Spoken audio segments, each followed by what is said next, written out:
this is a big role.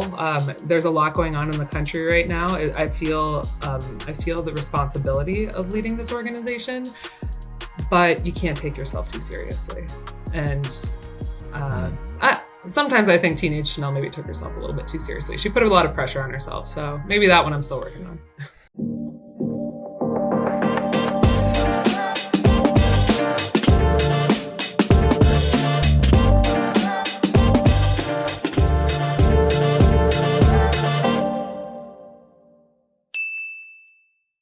All right, guys, welcome back to a brand new episode of the Hart and Hustle Podcast. I'm sitting across this digital table with another amazing leader today, and we're going to learn all about her heart and hustle. Today, I'm joined by Janelle Duray, who is the CEO of JAG. Janelle, welcome to the show. Thank you, Keenan. I'm pumped to be here. Oh my gosh, I'm so excited to share your story. You know, one of the things that you've accomplished that we have to talk about is at a very young age, right? You identified Washington, DC as being kind of like a precipice of power and influence. Now, you grew up in a small town. So why did you think that you needed to move from that small town to the epicenter of the American society, right, from the outside's view, to have an impact on the people who you wanted to impact? Well, I think that I did grow up in a small town. I actually grew up outside of a small town. So Viking, Minnesota, I think we're at 80, maybe 90 population now. So I grew up about 10 miles outside. 90 people total? Yeah. Okay. I know. And I grew up maybe about 10 miles outside of Viking on a farm. And I love where I grew up. I appreciate where I grew up. But I love to learn. I love to learn.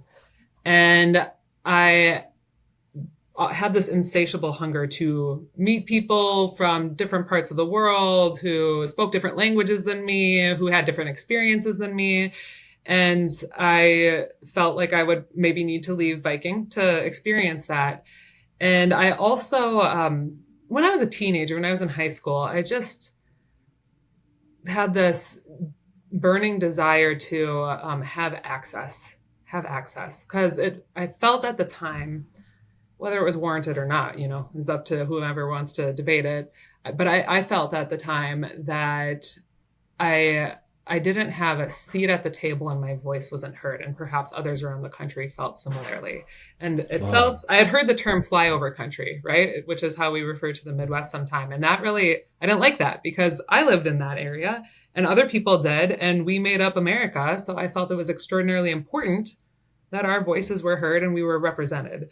And my mentor and my predecessor, my old boss would always say, all roads lead to Washington. And when I was in high school, I had a teacher who nominated me for a National Youth Leadership Conference. I don't even think I realized he was nominating me. So I was fortunate to go with 8 other Minnesotans to DC. And I was 17 and met students from all across the country. And I could feel it. It was palpable that DC is a place where power and influence come together. And I am one who firmly believes power is important and you must use power for good. And therefore I was like, I got to get to DC. This is where I belong. I'm really interested in kind of like that self-awareness at such a young age is so impressive. So when you were a young girl, were your parents influential in the part of like, hey, we're from a small town, but you need to go out and spread your wings? Or like, what was that kind of like early influence like? Well, I learned how to work at a young age. If you're on a farm, you work.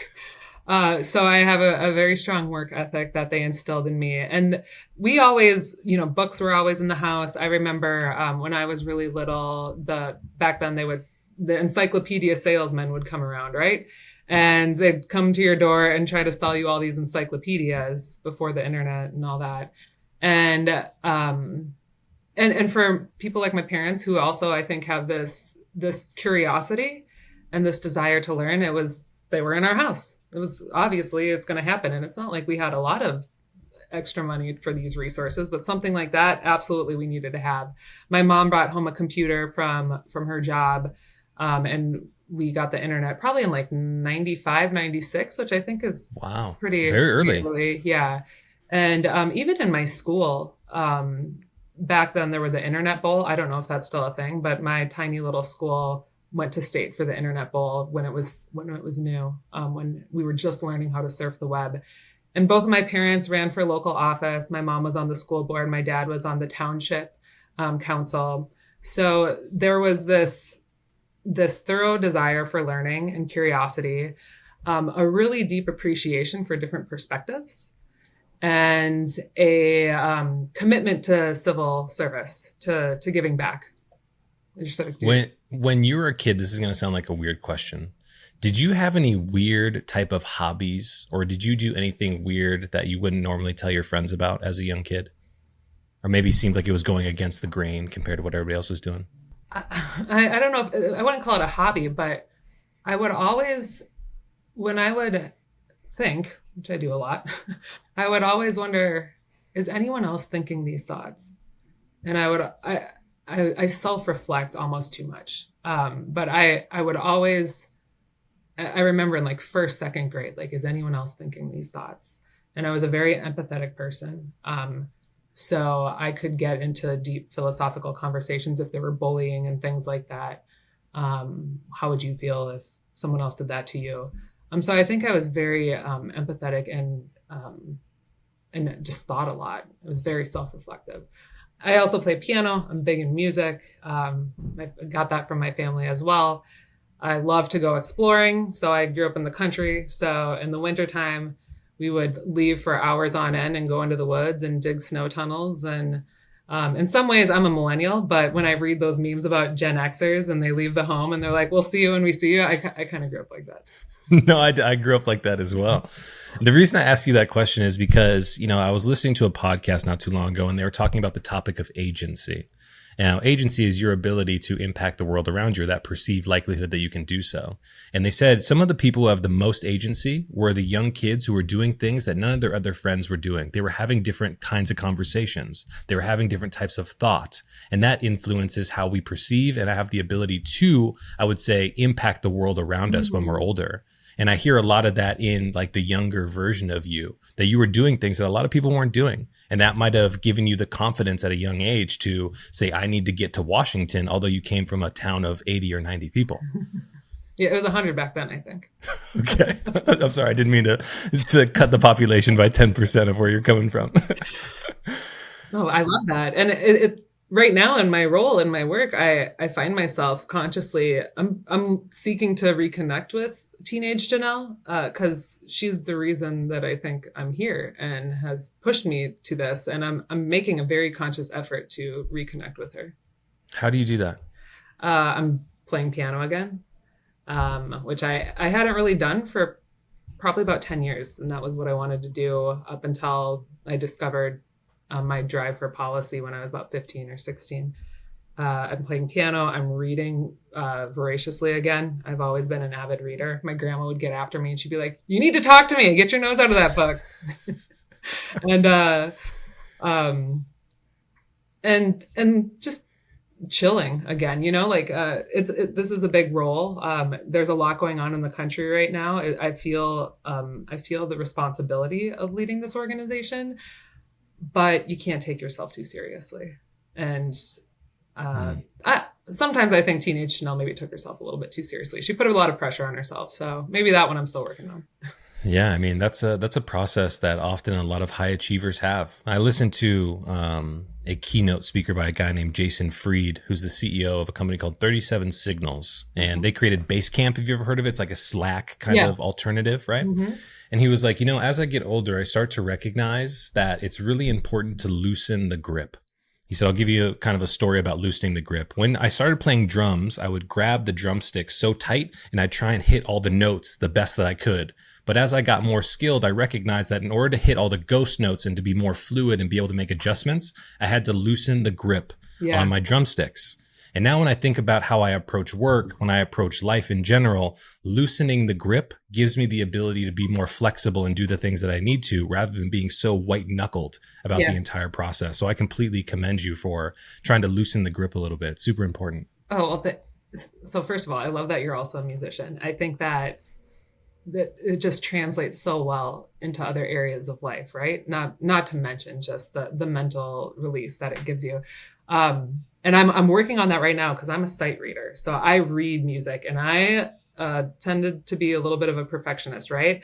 And now I'm trying to challenge myself to get more into improvisation, uh, reading chords, and I'm not good at it, but it's important because you have to loosen the grip, right? And it's important to continue working at things that you're not good at. So, yeah, I'm working on that. I'm still working on that, Keenan. Well, I commend you for it. So I want to transition a little bit and talk about the process of, leaving the small town, moving to Washington. There were some unique elements with that. So why don't you kind of tell about the story of like taking that big leap across the chasm for us? Sure. Well, my sister and I are the first in our family to go to and complete college, and I told my parents, I'm like, the closest I will go is Minneapolis. So I was like, I got to get out of here. And Minneapolis is about 6 hours from where I grew up. I'm very close to the Canadian border. And I ended up going to the University of Minnesota. And then I still couldn't get rid of this itch. So I did a student exchange program and went to the University in North Texas for a year. So I was in Texas for a year, came back, finished my degree in Minnesota, and always knew I was going to go on to grad school. And I worked throughout all this, bartending, working in the industry, because I needed the money. And then I was actually at the time thinking of doing the Peace Corps, because I had my RA at the University of Minnesota had went. So I talked to her and I applied for it, and I was all gung ho and I was going to do it. And it was a program. I don't think it exists anymore, but you do a year at your school, 2 years in the Peace Corps, and come back and finish up your grad program. And there were 3 schools in the country, I believe, that had the particular one in global studies, which I was one of those students that didn't necessarily align my degree to a career. And I will advise everyone to think about that and don't just go for what sounds fun, but actually align your passion to a career and study what aligns to that, what will support you in that. I was just, I want to meet people from around the world. I want to learn from them. I want to learn different cultures and different languages. So I was like, global studies it is. And there were only 3 programs in the country that had this program with the Peace Corps. And I got into one school, and it was George Mason University, their MPA program. And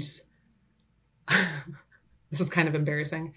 So when you're not from DC and when you're from the middle of nowhere, you think of DC as DC. You don't think of it as Virginia or Maryland. So I get this acceptance letter, and it's in Fairfax, Virginia. And I was telling one of my customers at the bar, I was like, guess what? I got into grad school. I'm so excited. He's like, where are you going? And I said, George Mason. He's like, you're going to DC? And I said, I am. I was just so focused on checking the boxes. I went home and I looked at a map. I was like, oh my God, I'm realizing my dream. I am moving to DC. So that's grad school brought me out here. A little bit of a surprise. It wasn't as intentional as we probably would have the listeners think based on the opening of this podcast. And it just came full circle. And I came out here. I started my program and my MPA program. I started working for an internship. I couldn't afford to live out here, so I went back to bartending, even though I said I was done with the industry. Not because I didn't like it. I was ready to be in my field that I wanted to be in. And then I didn't have a lot of money. I had about $50 to my name when I moved out here, because I did make money while I worked, but I spent it on experiences. Didn't really have a cushion. Came out here with $50 and worked, went to school. My internship during the day, bartending at night, and a full-time grad student, and did that for a few years before I found where I am now. My father had a saying when I was younger. He said, everything happens for a reason. And ever since I've been a little bit older, I've had these little moments where I think things happen at random, right? But it seems like when we're on the right path, God or the universe, whatever you believe in, right, seems to conspire with you to open up doors to put you in the position of where you can make the most impact. And I don't think it was by mistake, right, that the one school that you got into actually took you to where you've been kind of manifesting the entire time. I agree. And, this is probably, I remember saying to my mom as it continued, my path kind of continued laying out in a way that really aligned to my dreams. I remember saying to my mom, man, I'm so lucky. And she's like, you have worked Your so entire hard life. for this. Yeah. Like, this is very intentional. And, that's a little bit of imposter syndrome. Like, do I deserve this? And all those elements. But I remember being like, I am so lucky. And she's like, no, you worked intentionally for this.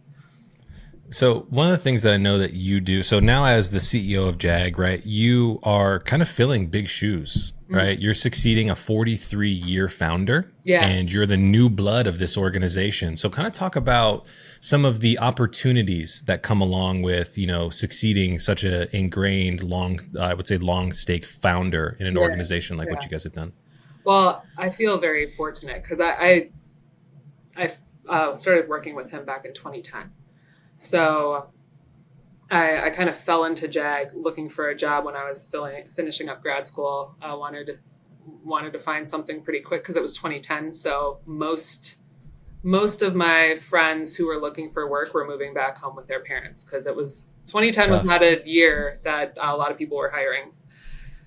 So I was looking for anything, and I found this organization through one of my best customers. She was awesome. She's like, you need to go meet this guy named Ken Smith. And I went there and found JAG on accident, honestly, because Ken is an extraordinary leader and has so many relationships. And I remember chatting with him and not really quite knowing what I was getting into, right? And then he asked if I would help with a policy event that was JAG's. It was what we called the thought leader event back then. And I said, sure, I'd love to help. And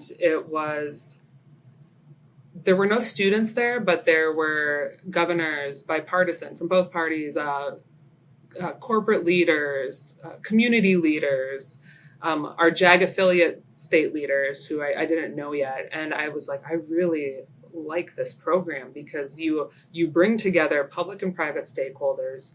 You intentionally seek to find the students who might not feel like they belong anywhere else. So you can see how this is resonating with young Janelle. And they go through this program and they have 90% plus graduation rates, and their employment rate is higher than all young people, not just, their peers who would be eligible for the program, because we intentionally go to find those students who have the highest need and can most benefit from the program. And I was like, I really like this. I want to stay involved. And then a couple of months later was the National Student Leadership Academy in DC. And this is where hundreds of JAG students come together and they tour the Capitol. They do leadership workshops. They have a dance together, and they get to meet with leaders in DC, kind of the thing that I did when I was 17. And I remember it's like 4 or 5, back then it was like 4 or 5 days of nonstop meetings. And by Saturday, you're just beat. And I remember checking out of the hotel, and Ken and his wife, Nora, who also had a heavy influence in the program when it was designed. I looked at him and I said, this is the best thing that's ever happened to me. And you're stuck with me. I'm staying here. I did not realize it would turn into me following Ken's footsteps years later, over 10 years later. But I guess I didn't realize a lot of these things. I just keep going. I just keep going on my path and let it happen. So it's great. I've learned so much from him, and I'm also doing things differently. One of my favorite sayings to kind of think about you as a 17-year-old and the impact that JAG is having on, I would say, helping people visualize what they can become is you lead others by letting them know what you expect of them, which may often exceed what they expect of themselves, Yes. give them a reputation to live up to. Mm-hmm. And it sounds like you guys are doing that, but also that happened for you. And it's just like a full cycle, right, of just inspiration and hard work and the things you can accomplish. It's just such a cool, inspiring story because, like you said, there's so many connections to your personal story. And I understand why you're so passionate about this work and this organization. Well, thank you.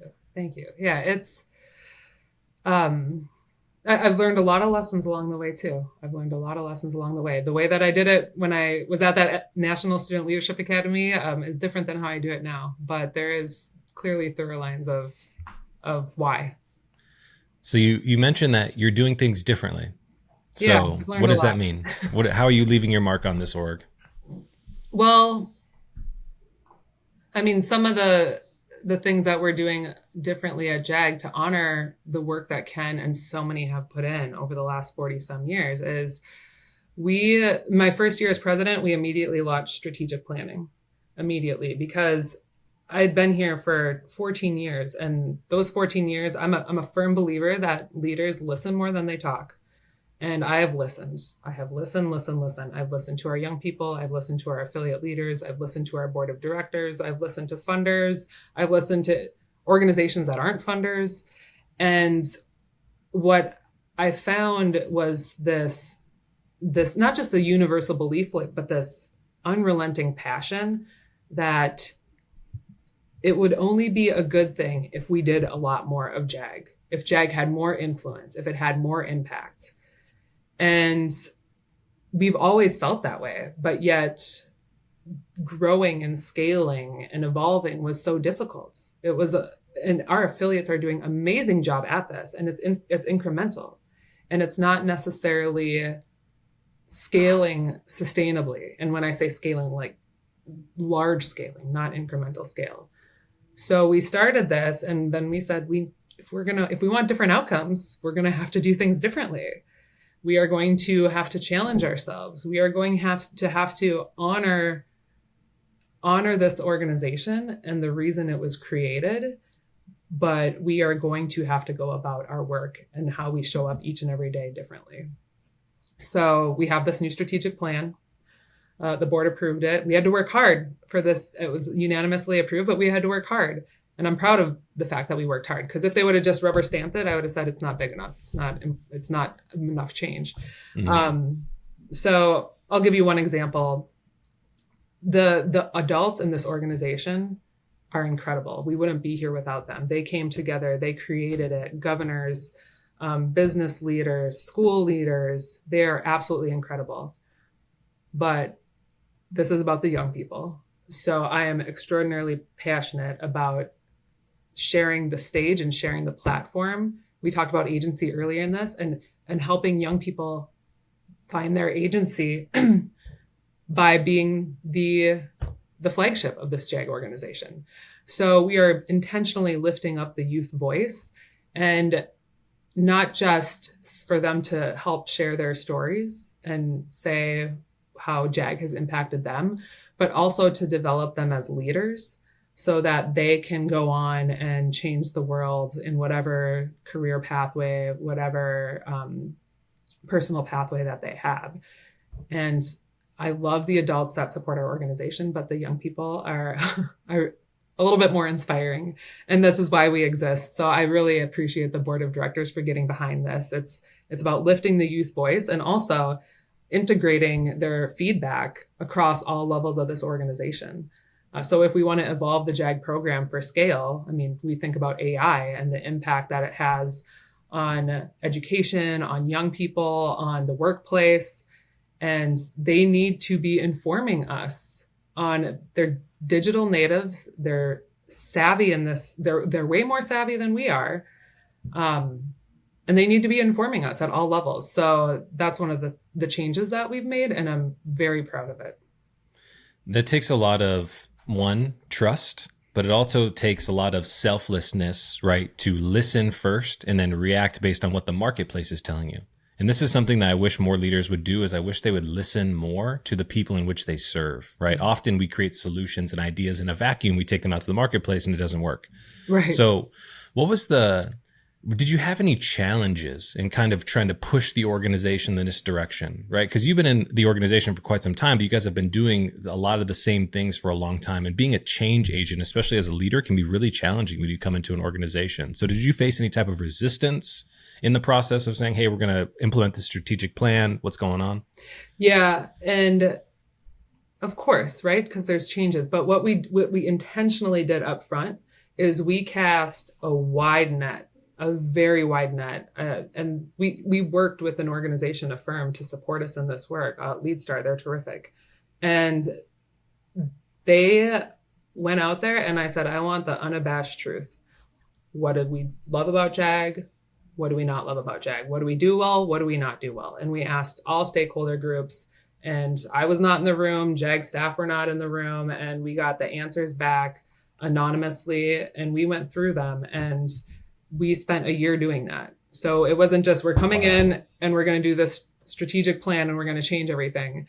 And I'm not going to lie, I've listened for 14 years. I had an instinct and I felt pretty good about where we were going to need to go, but we had to include and listen to stakeholders to not make any assumptions. And also so people felt, and not just feel, but they were a part of the process. They absolutely were a part of the process. It was great. The younger generation in themselves needs to be seen. They need to be heard. They need to be validated for them to feel like they're truly going to be a part of something, right? And that's something that I feel like is a skill set, if you will, of new leaders that we have to be able to hone, which is the ability to make people feel seen, heard, and validated. It's those soft skills as leaders today.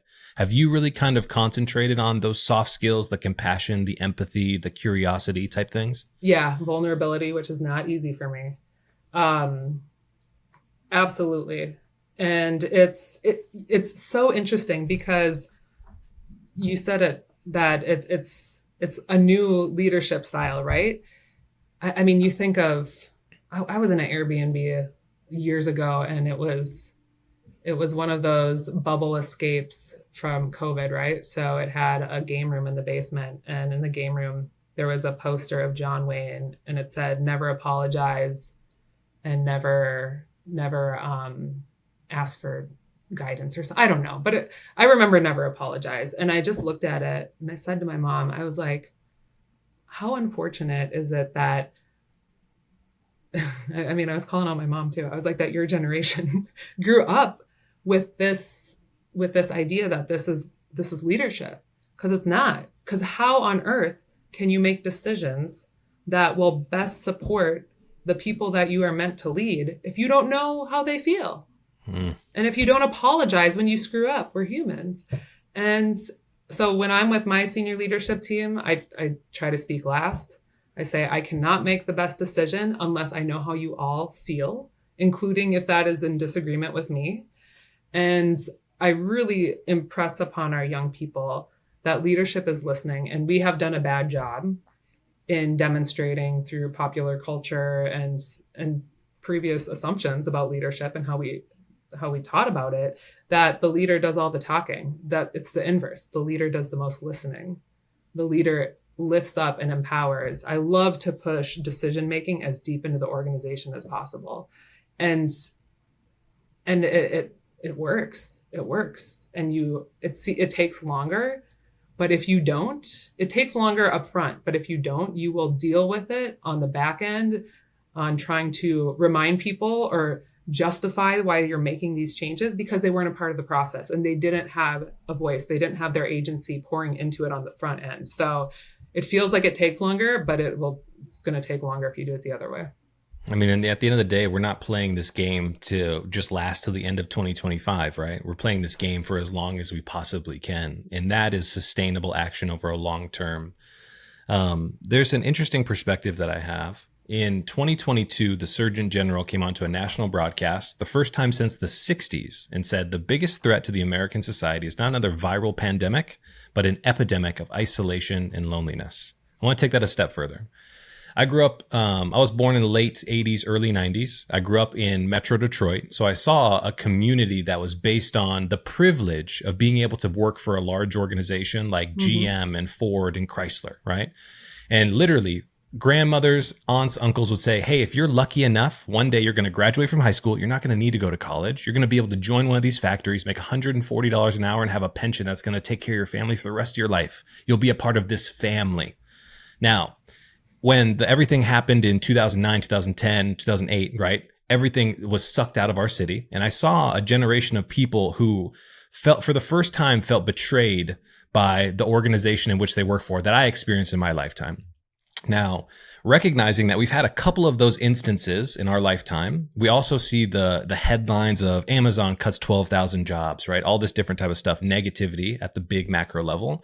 I feel like deep down inside of our soul, we are yearning for an organization to be that sense of connection that we're not getting in our personal lives anymore. Instagram's not doing it for people. Double clicking on pictures, people's pictures and liking stuff is not giving us that social connection. So why shouldn't the leaders of the future, like you, Janelle, start formulating these organizations that can fill some of those gaps of connection by making people feel involved in the process of life? Because work is a huge part of our life. Why should it be different?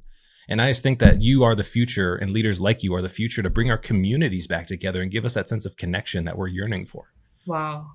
Well, I couldn't agree more, and no pressure, right? But you're 100% right. So one of the other things that we did, and it started with when I was chief operating officer at JAG and Ken was still president, Ken Smith.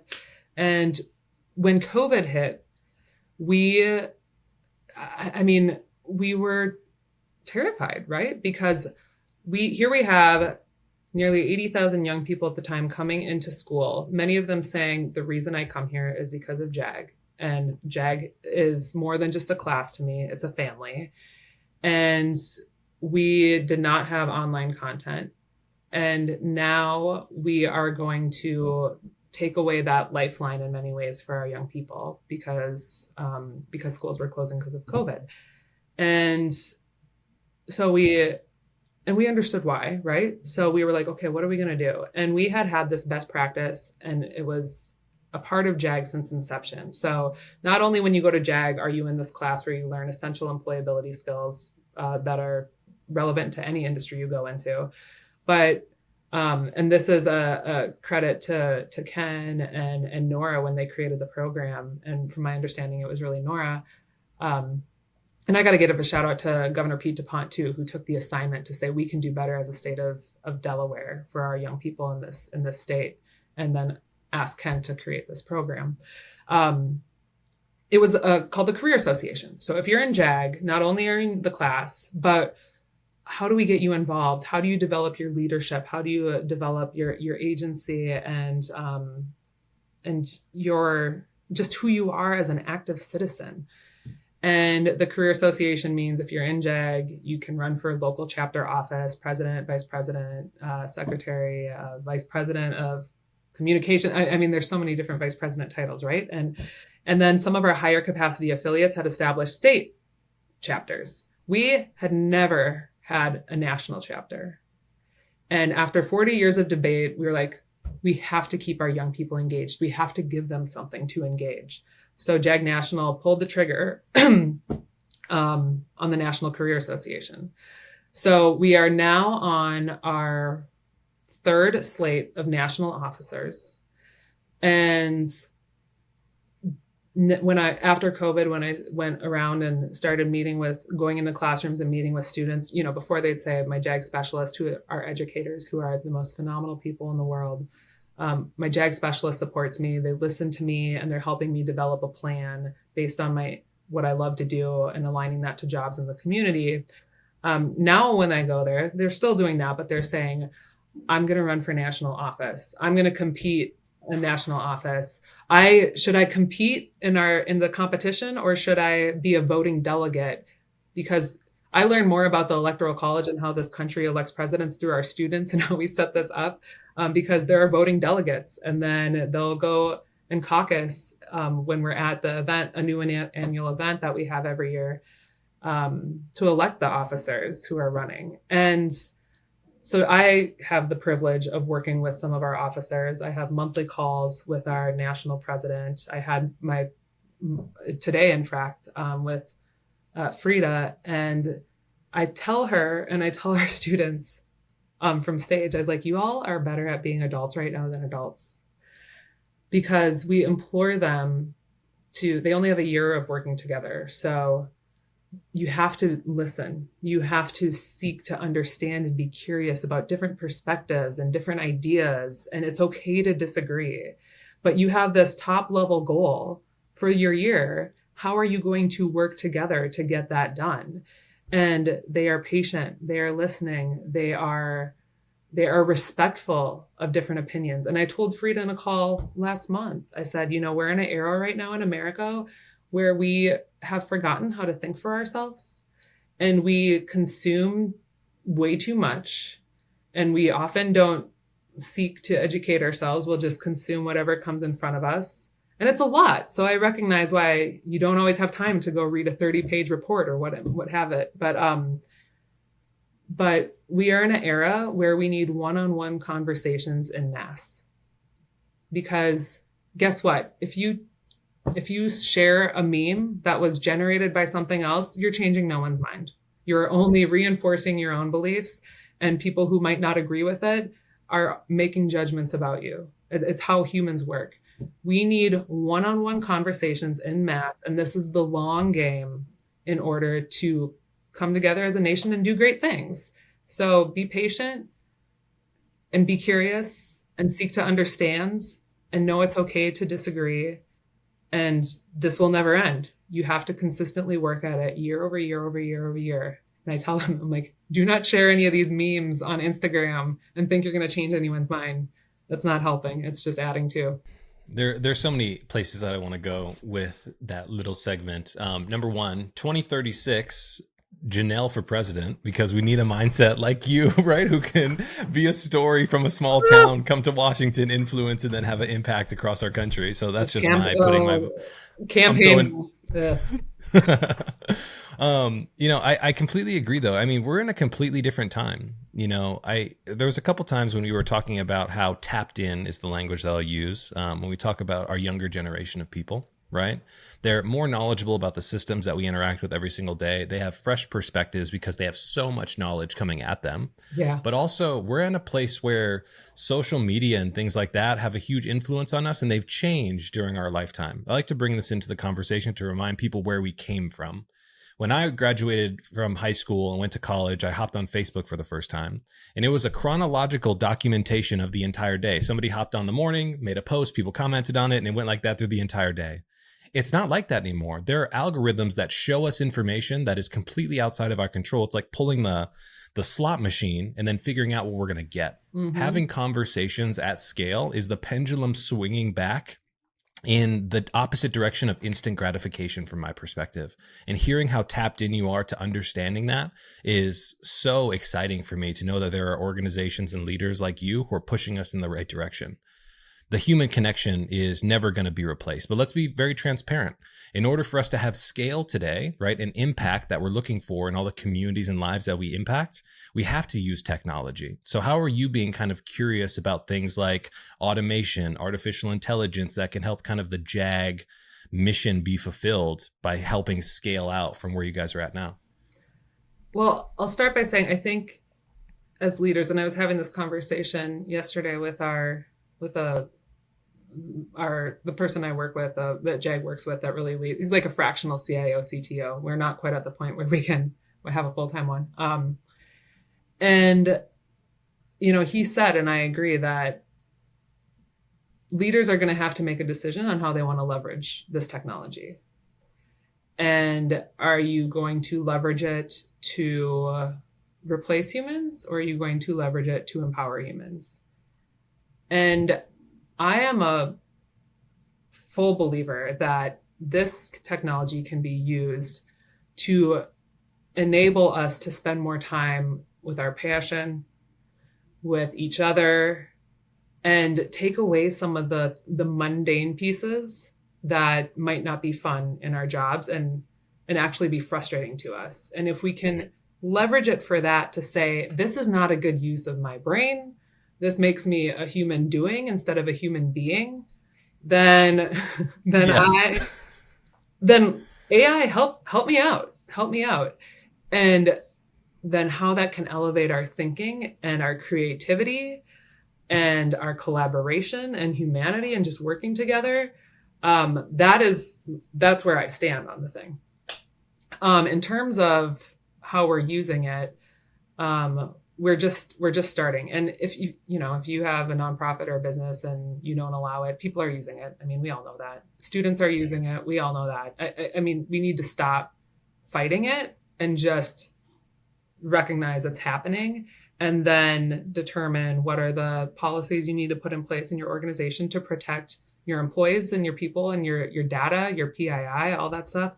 And then how do you bring to get each other together to talk about what you're learning and how you're collaborating? Because you can learn about how to use AI from humans, right? Yeah. So it creates another way for us to learn and collaborate together by discussing what we've learned and helping train each other how to use it and support each other in day to day. So that's not something that we're actively doing right now. I know that I have team members who are using it for some of the more mundane things. I mean, I do. But in 2025, this is the year that we're going to start moving forward in that space, because we serve young people and we support them to be competitive in the labor market.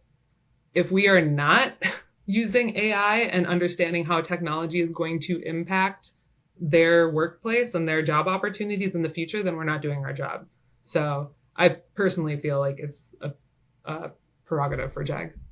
100%. I totally agree. And I'm glad that you're going into this with the lens of curiosity, right? Because we have to be curious. We don't know all the answers. This reminds me of like when you said you got the internet in your house in 96, 97, or 95, whenever that was.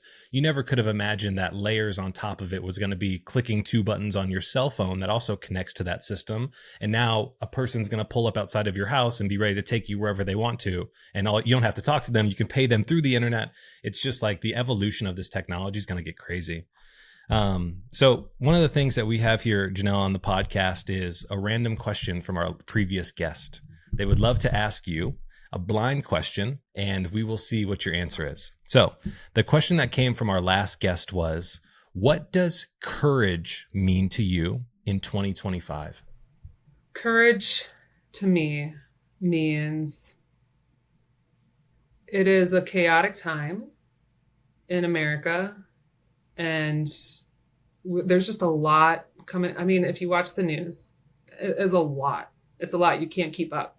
So by nature of the amount of information that is coming at you each and every day, it's chaotic.